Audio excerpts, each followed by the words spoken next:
30 কোটি টাকা ব্যয়ে নির্মিত চট্টগ্রাম সিটি কর্পোরেশনের আধুনিক খাদ্য পরীক্ষাগারটি 3 বছর ধরে পরিত্যক্ত। কাজ শেষে ঠিকাদার কর্পোরেশনকে বুঝিয়ে না দেওয়ায় নষ্ট হচ্ছে পরীক্ষাগারটির যন্ত্রপাতিও। অচলাবস্থা নিরসনে স্থানীয় সরকার মন্ত্রণালয়ের হস্তক্ষেপে দ্রুত নিষ্পত্তির সুপারিশ করলেও তা কোনো কাজে আসছে না। মন্ত্রণালয়ের সিদ্ধান্তের অপেক্ষায় সিটি কর্পোরেশন। সাইফুল ইসলামের ক্যামেরায় চট্টগ্রাম থেকে নাসির উদ্দিনের রিপোর্টে থাকছে বিস্তারিত। স্বাধীনতার 53 বছরেও দেশে নিশ্চিত করা যায়নি নিরাপদ খাদ্য।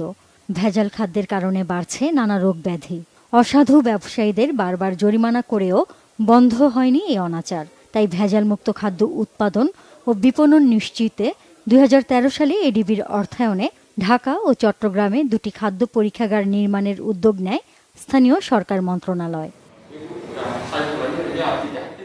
ওই বছরই অক্টোবরে চট্টগ্রাম মহানগরীর বিবিরহাটে খাদ্য পরীক্ষাগারের ভিত্তিপ্রস্তর স্থাপনের পর 30 কোটি টাকা ব্যয়ে প্রতিষ্ঠানটির নির্মাণ শেষ হয়। 8000 বর্গফুটের খাদ্য পরীক্ষাগারটিতে স্থাপন করা হয়েছে 6টি ল্যাব, কিন্তু পরীক্ষাগারটি এখনো পর্যন্ত কর্পোরেশনের কাছে হস্তান্তর করা হয়নি। ব্যবহার না হওয়ায় নষ্ট হচ্ছে যন্ত্রপাতি। যে আধুনিক খাদ্য পরীক্ষাগার যেটি আমরা এখানে চট্টগ্রামে স্থাপন করা হয়েছে, এটা অত্যন্ত একটি গুরুত্বপূর্ণ প্রকল্প।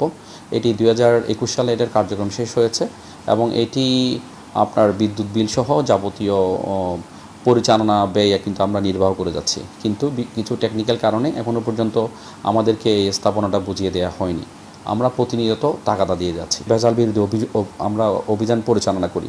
নিরাপদ খাদ্য দফতর কিংবা চট্টগ্রাম সিটি কর্পোরেশন কিংবা জেলা প্রশাসন, এই নমুনাগুলো কিন্তু সবগুলো ঢাকায় পাঠাতে হবে। আর এটা কিন্তু ফাংশনে করা গেলে আর কোনো এগুলো কিন্তু ঢাকায় পাঠাতে হবে না। খাদ্য পরীক্ষাগার ষড়যন্ত্রের শিকার মন্তব্য করে এটি দ্রুত চালুর দাবি নাগরিক সমাজের।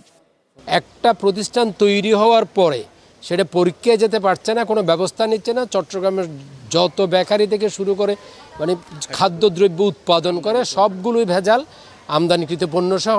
ফলশ্রুতিতে আমরা চাই যে এটা অতি সত্বর চট্টগ্রাম সিটি কর্পোরেশন নিয়ে একটা নিষ্ঠাবান কর্মী কর্মকর্তা এবং যারা প্রশিক্ষিত, যারা এখানে যারা সায়েন্টিস্ট হোক কিংবা যারা টেকনিশিয়ান সেই রকম নিয়োগ দিয়ে অন্তত আমাদের জীবনটা বাঁচানোর জন্য এই ব্যবস্থাটা অচিরেই নেবেন।